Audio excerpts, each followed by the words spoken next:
For decades, agents claimed that their services as buyer agents were free. I cringe every time I see this old stuff pop up on YouTube. This was never true, and unfortunately, this mischaracterization led to a devaluation of buyer agents and an expression in real estate that buyers are liars because there was no buyer loyalty to agents. Last summer, a series of commission reform lawsuits were settled, and mainstream media would have had you believe commissions would plummet for both buyers and sellers. 1 year later, the practical application of the changes brought about by the lawsuits is that nothing has changed and everything has changed. My name is Tracy Thrower Conyers, and I'm a longtime broker, former consumer fraud attorney, and zealous buyer advocate. Very few people understand last year's class action lawsuits like I do, as both a broker and a former class action attorney. And I'm here today to describe what has changed, what hasn't changed, and what should change, but remains to be seen. Let's look first at what hasn't changed. Number one, sellers are still able to pay buyer agent commissions. There was nothing ever wrong with this practice, and sellers should have the right to pursue any strategy that brings the most buyers to bid on their property. I talk in more detail about why it can still be a very smart move for sellers to pay buyer agent commissions in my course, Buyer Agent Game Plan. Number two, in what hasn't changed, is that buyers still require zealous, independent representation to get the best price and term on their home purchase. These two truths have been front and center in residential real estate and continue to be front and center with any home purchase today. Now let's talk for a second about what has changed. Number one,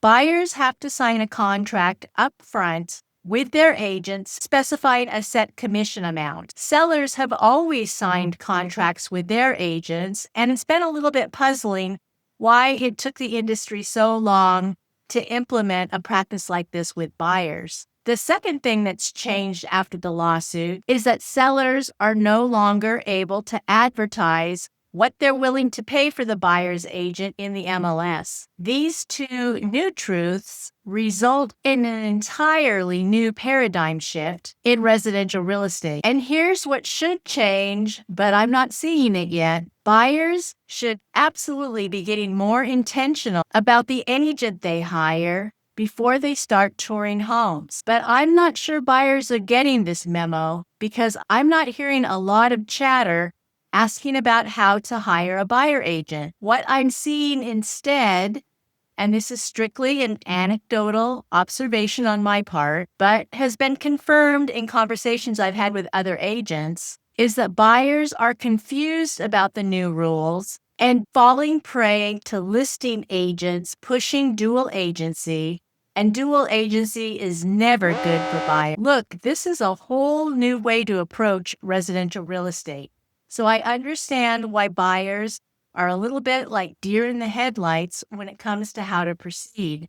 And I can also understand how it would be all too easy to fall for the listing agent line that, oh, it'll be so much more convenient if I represent you and the seller. But because of this confusion, I developed a course to help buyers learn how to find, vet, and hire the exact right agent for their situation. So if you're one of the smart buyers who understands this new paradigm shift, have a look at the course at buyeragentgameplan.com and decide for yourself whether those tools can help you find, vet, and hire your own unicorn agent. Bottom line, here's what you need to know if you're buying a home after last year's lawsuits. First, you will be locked into a contractual relationship with any agent that you sign a representation agreement with, specifying a fixed commission.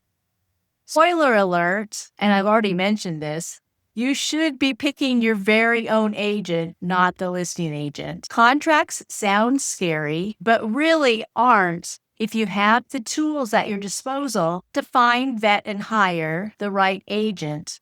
tools that I provide in my Buyer Agent Game Plan course. You need to have your buying strategy locked and loaded regarding payment for your agent before you fall in love with your first property, or you'll find yourself in the abyss of emotional knee-jerk reactions instead of calm, collected negotiation. You also need to be prepared to walk away from any property where the seller won't accept a term paying for your agent unless you have the extra funds to pay your agent out of escrow. Trying to dump your agent at offer time is only going to result in you getting slapped with a lawsuit demanding payment for services rendered by your dumped agent. And as I've already mentioned a couple of times, there is never, never, never a good reason for buyers to go with a listing agent or a member of the listing agent's team for representation. Hire your own independent expert. So there you are, just really a couple of things you need to know if you're getting ready to buy a home. Download my free checklist, How to Get Started Under the New Rules, at realtalklearning.com/fast start. And then have a look at the video on your screen right now where I share 5